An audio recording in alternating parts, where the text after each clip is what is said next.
So welcome, everyone. I'm Reverend Deborah Gay. It's my joy to be with you today. Reverend Kathy Ann is traveling in Greece with a group of people from CSL, so we know that they are having a wonderful time. And we get the opportunity to be joined by a long-term friend of the Center for Spiritual Living, Reverend Mike Bogar. Thank you.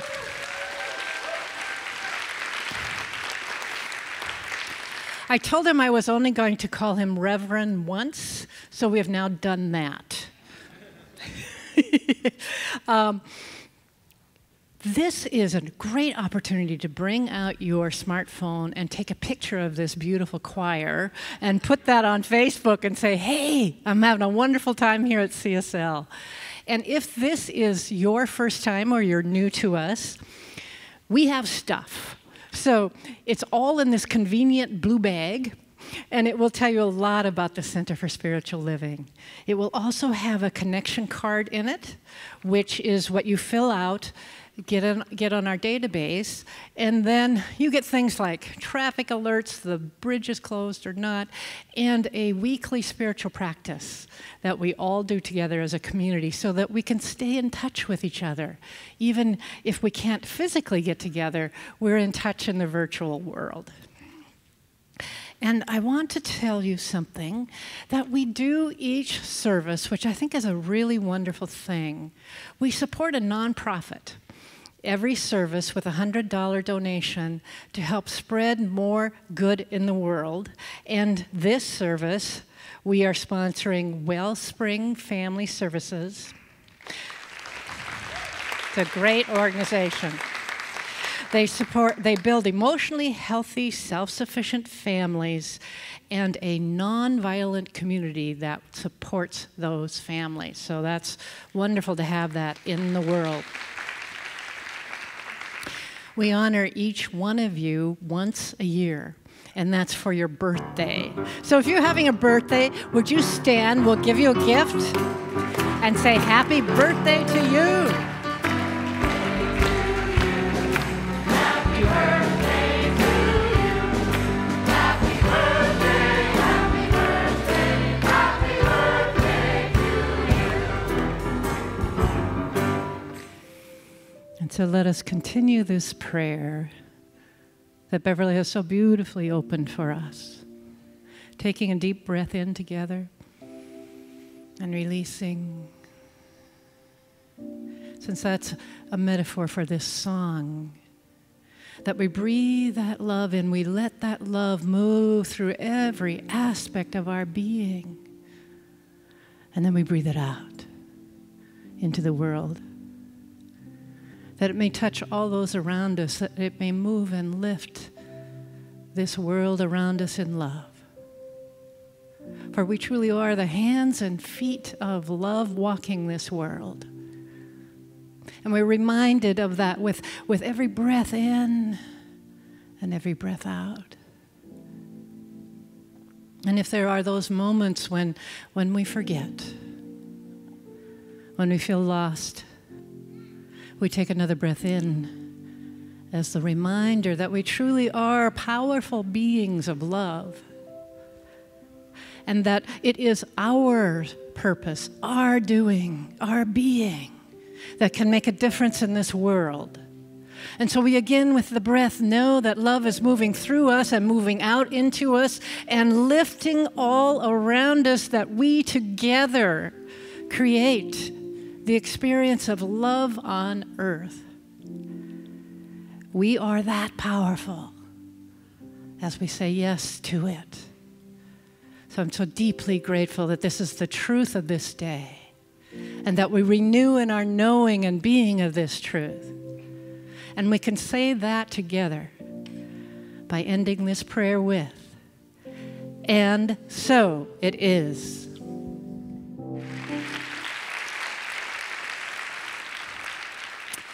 Well, it is my pleasure to introduce my friend Mike Bogar. I'll let you in on a little secret. He has taught most of us who got our ministerial training in the Puget Sound region. So once you hear him, you'll know why we turned out the way we are.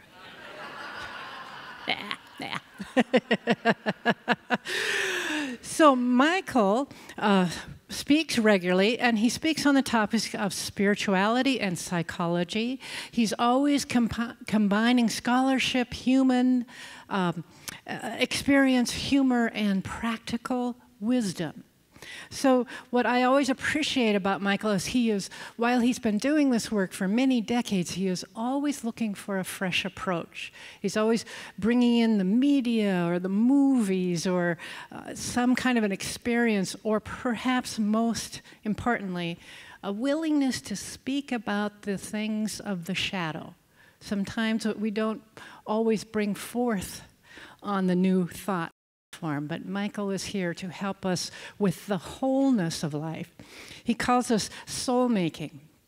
So what that means is he's valuing both what we sometimes call positive emotions and negative emotions, because together they make the wholeness of life.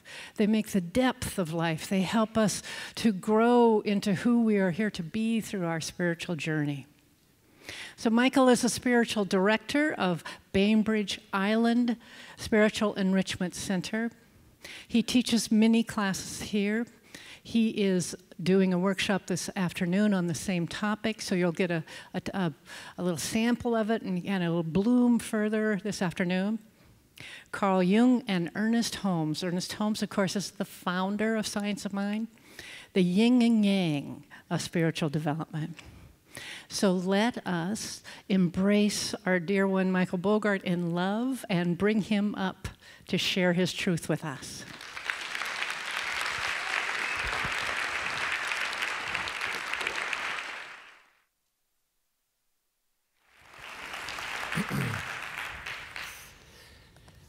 Wow, that could have been the talk right there. That was good.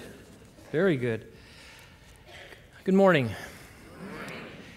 We are here to talk about Carl Jung and Ernest Holmes, two contemporaries. They lived during the same time period, died within a year of each other, Holmes in 1960 and Carl Jung in 1961. And they lived during an era where there was a lot of change going on in every arena, and they addressed the change in psychology and spirituality. What they have in common is that they were looking at what goes on inside the human individual. And I want to share my understanding of how these two gentlemen were working at the same time on the same topic, but coming from two different places. And I want to start by sharing a quote from the Dalai Lama. Years ago, I heard him interviewed. He has that big smile on his face, and a journalist was going to try to trip him up, I think, was his intention. And he asked the question, "Is it all one?" And the Dalai Lama smiled and said, "Yes, it is. It's all one." And then the journalist followed up with a question. He said, "Then why are there so many different sects and groups in Buddhism if it's all one?" Good question, isn't it? And the Dalai Lama smiled even more broadly and said, "It's very simple. Stages and dispositions." Do you understand that? Stages and dispositions, meaning that people are in different places in their spiritual growth, in their psychological growth, that there are different stages and there are different dispositions that people have, and you find that even in the New Thought movement.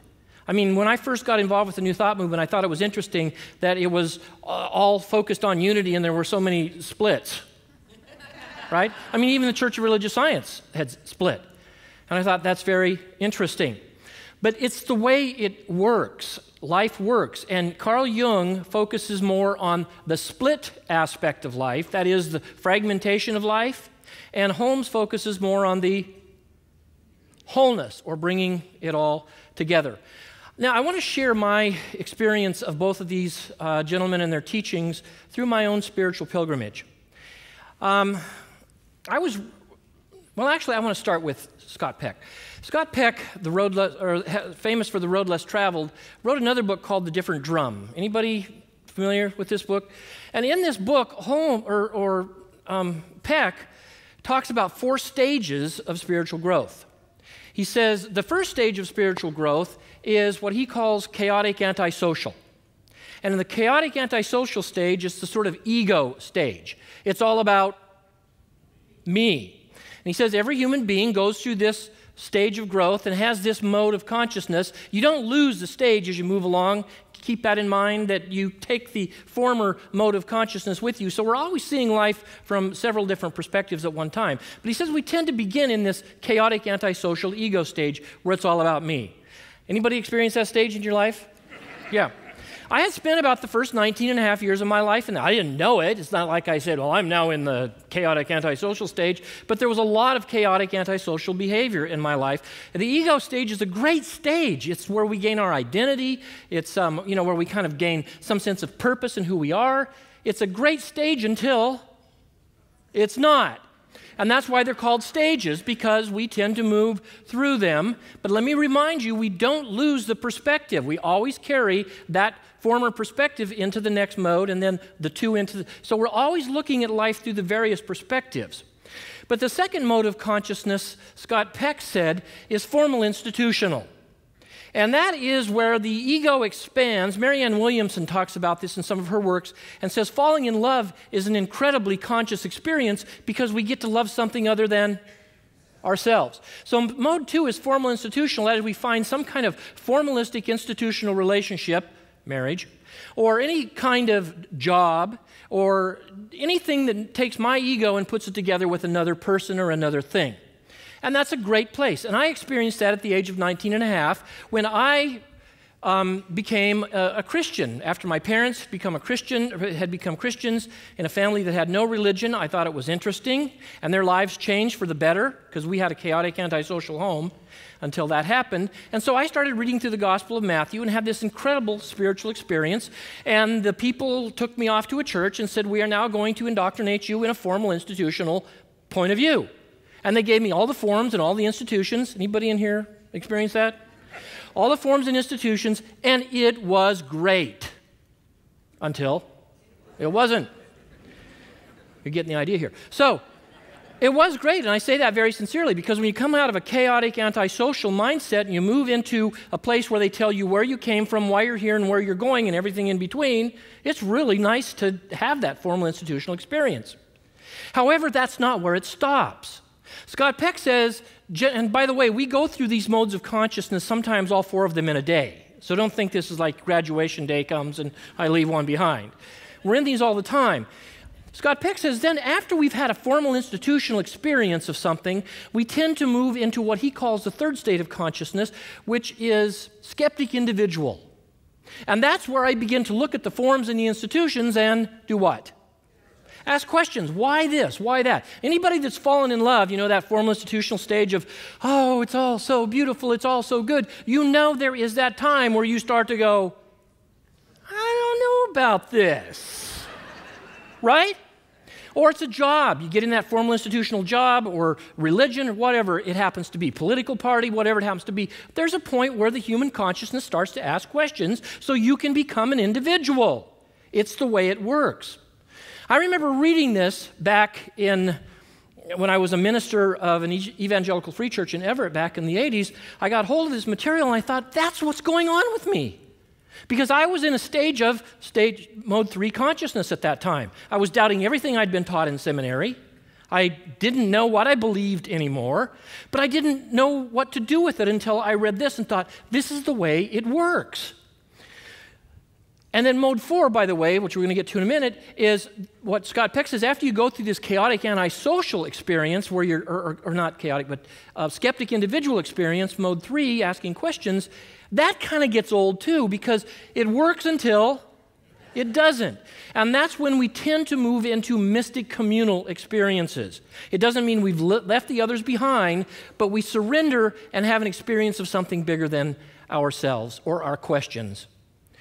And I thought at the time when I was in the church in Everett, this helps me understand my life. I am now in a formal institutional religion, working in a formal institutional church with people who have all these forms and institutions, but it's no longer working for me. What in the hell am I going to do? I went to context training. Some of you know, it's like Life Spring, right? That sort of thing.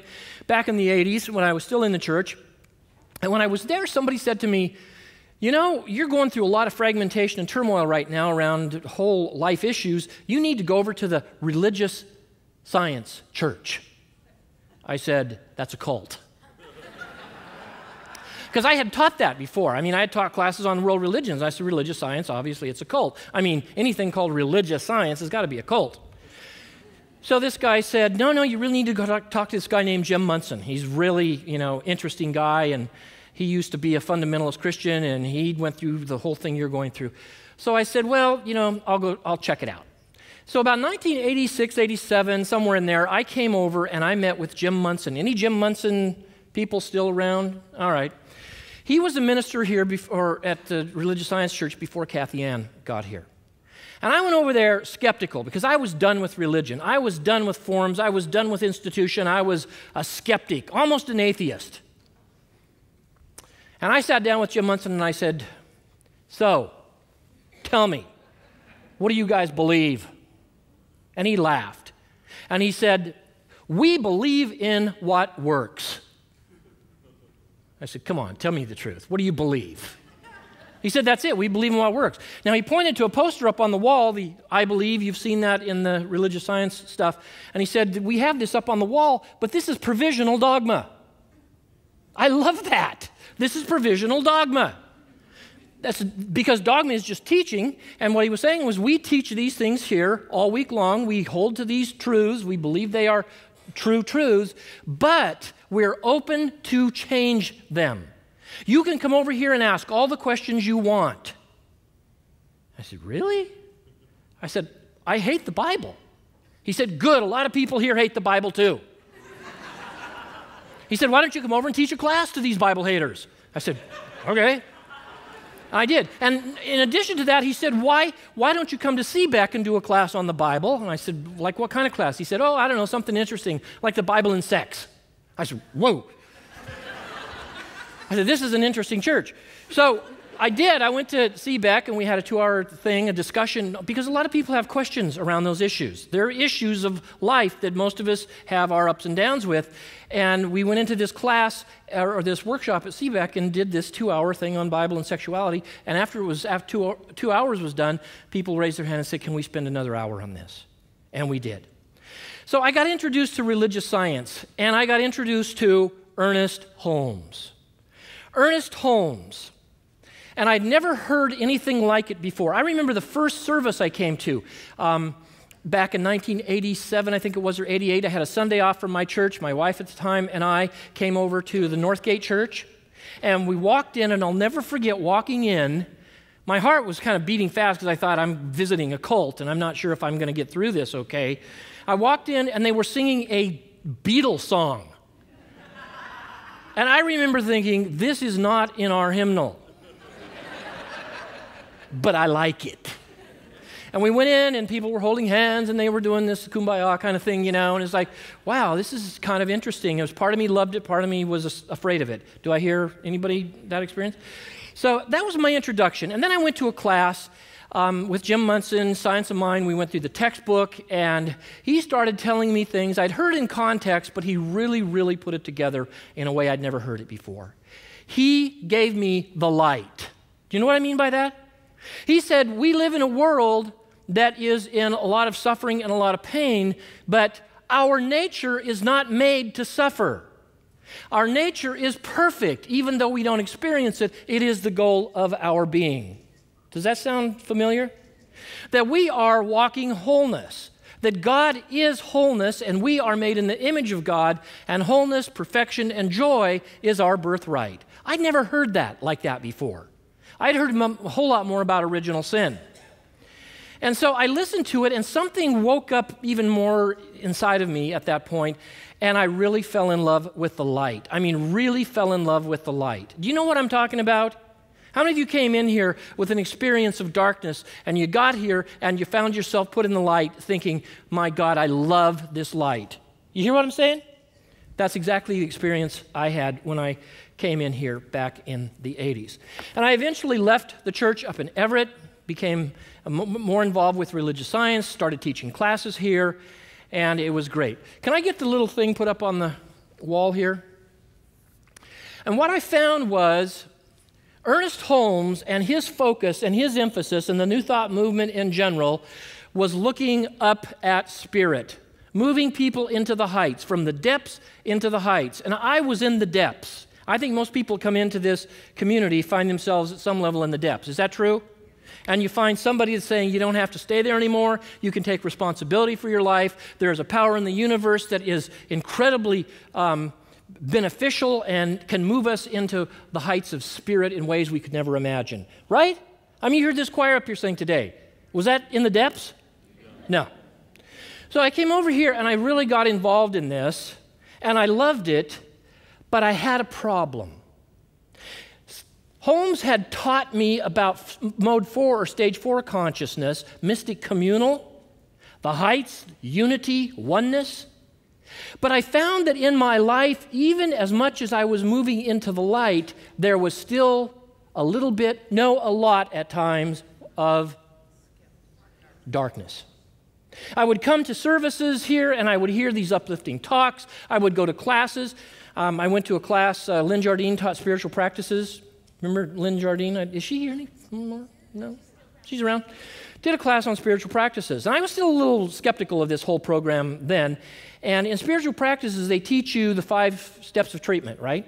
You're one with God, and, you can have anything you want. That's the way I heard it taught anyway. And she said, I want you to write these 5 steps of treatment. There's one presence in the universe, it's God. I am one with that presence. I, affirm this is true about me. I give thanks. I release. And as I'm studying this, I'm thinking, I kind of like this, but I think I should change it a little bit. I mean, after all, I've been to seminary. I know about prayer. And this is just a little too happy. So I threw a little darkness in there with it and said, I'm one with God, but sometimes I'm not. And, sometimes I ask for things and they don't happen, and that's okay. And so I changed the whole treatment thing. And I got the first paper back, and on the bottom, written very nicely with a smiley face, was, Michael, you're not following directions. So the second assignment, I did the same thing. I revised the treatment plan and did it the way I thought it should be, and I got another little note that said, Michael, you're not doing this the right way. The third paper, she took me aside and said, and by the way, I was teaching classes at Holmes Institute then, and Lynn was in classes. So she took me aside and she goes, how Lynn can do this? She goes, this is one of the hardest things I've ever done. You're my teacher, but Michael, you're just not doing this right. I said, what's wrong with it? She said, well, it's not the way treatment works. And what we're trying to teach you is this form of treatment. So you know what I did? I quit the class. I said, this is my thought. I've been to seminary, and I don't need somebody to tell me how to pray. And so I left, and I spent a year agonizing about quitting the class and the whole process. By the way, the formal institutional phase doesn't disappear with evangelical Christianity. I call these soul-making modes or stages of consciousness. If you don't get it here, you will get it remedially somewhere else. So religious science has its formal institutional stuff too. It just has the others along with it. So I finally decided the next year to take the class again. I took it and I did it according to the rules. And I found myself writing out these treatments, but not only writing them out, starting to feel them. You know the difference? And I started to feel them, and I started to get it that the God of this universe is perfection, and we are in that God, and everything that God is, we are. And I began to write it out, and I began to experience what they call this strange thing called demonstrations. Have you had a demonstration lately? I don't know. Do I look like I have? What's everything okay? And I started to see things happen, and I thought, my God, this works. This is powerful stuff. This is powerful stuff. Right? And I passed the class. And I really fell in love with the idea being taught by Ernest Holmes. Holmes is a master teacher of taking people into the heights, into the light, away from suffering, out of darkness, and into the wholeness. But I still continued to have experiences of fragmentation and darkness. I would go to the church services and the classes, and I would get this perspective of it's all one, it's all whole, it's all good, and then I would go out and I'd walk into the crap pile. Do you understand what I'm saying? And I thought, I need another teacher. In fact, at the time, I thought, well, this doesn't work. I need to go somewhere else. But as I started reading depth psychology and Carl Jung and James Hillman and others in that depth psychological arena that talk about the soul going down into the darkness and the emotions of depression and anxiety and fear as being purposeful and being part of God as well, but in a different way, I thought, this is not antithetical to the light. This is complementary to the light. The yin and the yang of this. And that Ernest Holmes forte, you read his book, which we're going to look at today in the workshop, you read his work, and he is a master of light. You read Carl Jung and his works, and he is a master of darkness. They both have one thing in common. What is it? Both of them use an identical word over and over again, a little slightly changed, but same word. Jung uses the word, when we're in the darkness, we are on the way to joy and individuation. Holmes, when you read his material, says, when we are in the light, we are on our way to joy and individualization. Both of them believe in the evolution of consciousness, that we are on this earth moving through a journey, and that journey is in the evolving consciousness that will end in union and perfection. Mystic communal, mode 4. And it dawned on me that of those 4 stages, chaotic, antisocial, ego, I didn't need anybody to teach me about that one. I had it.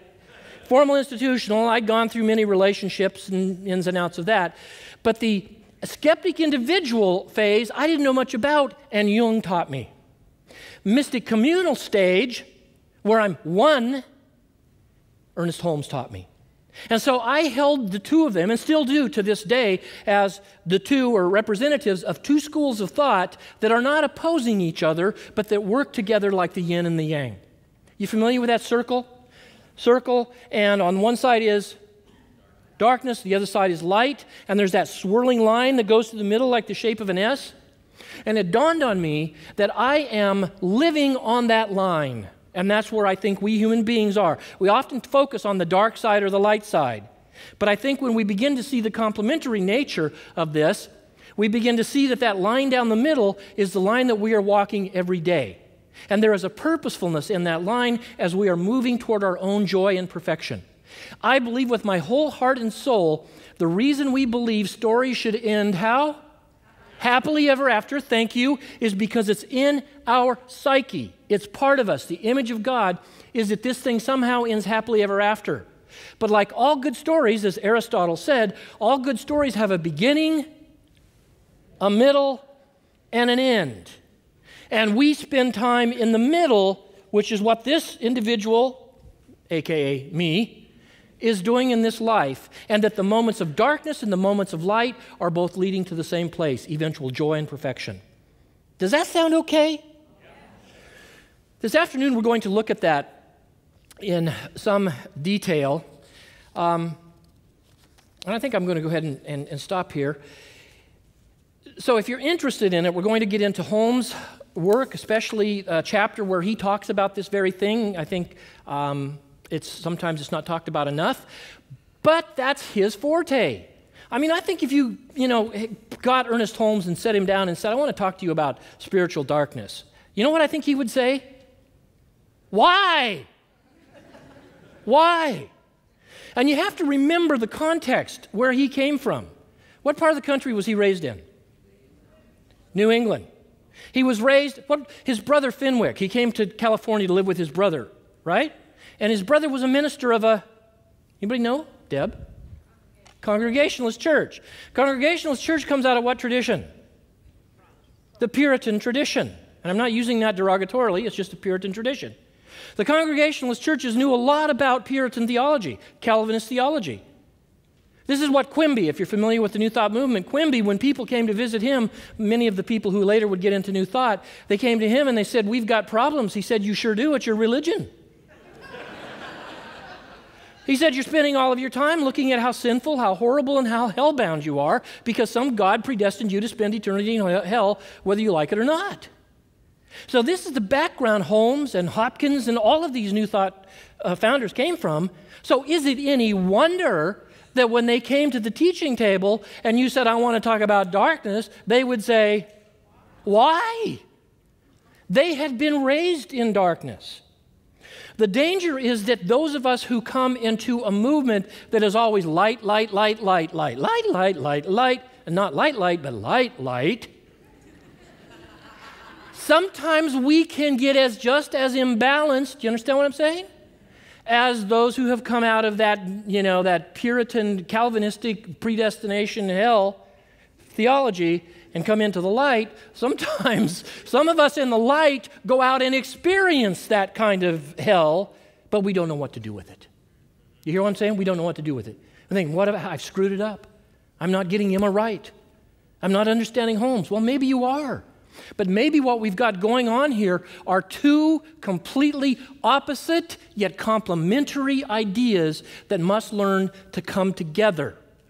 And that we must learn the skeptic individuation of the darkness in our lives, and we must learn that that is moving us to the mystical communal of joy and perfection. Hallelujah. Does that sound good? All right.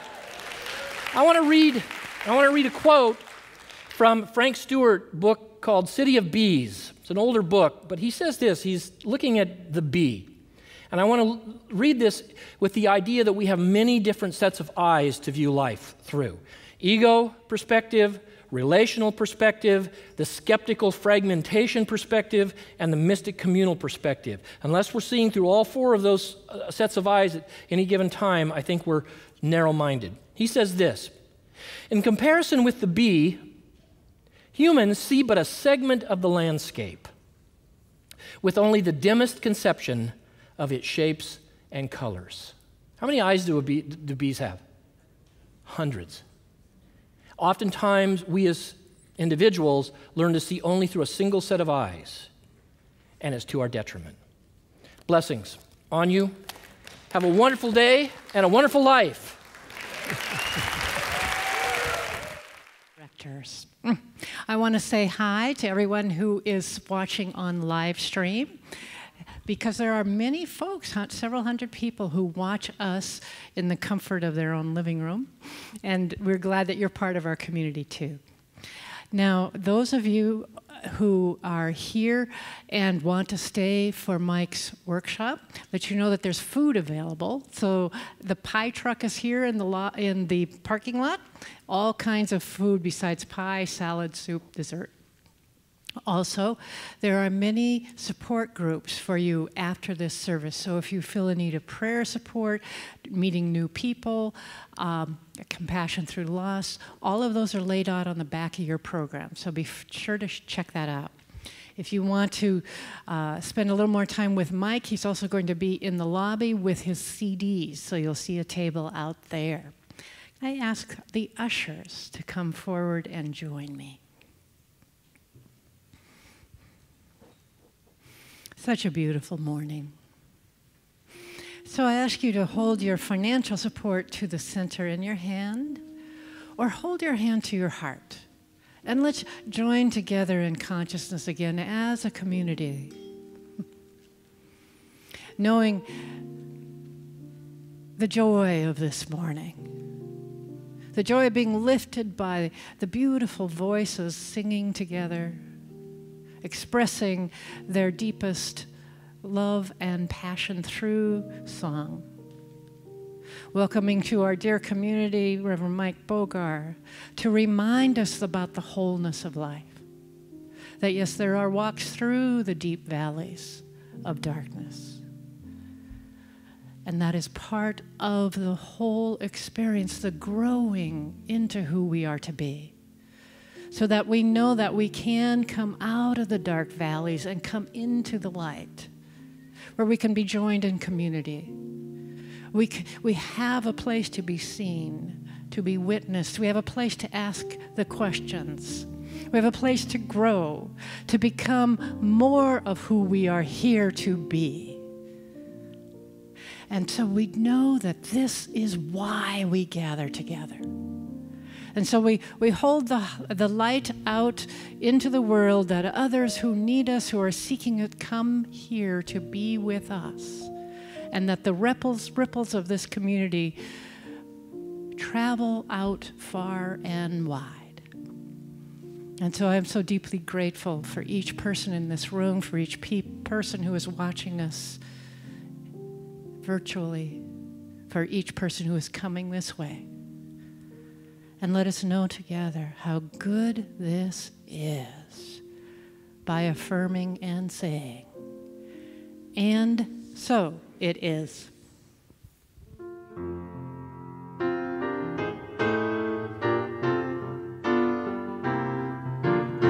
I love to pray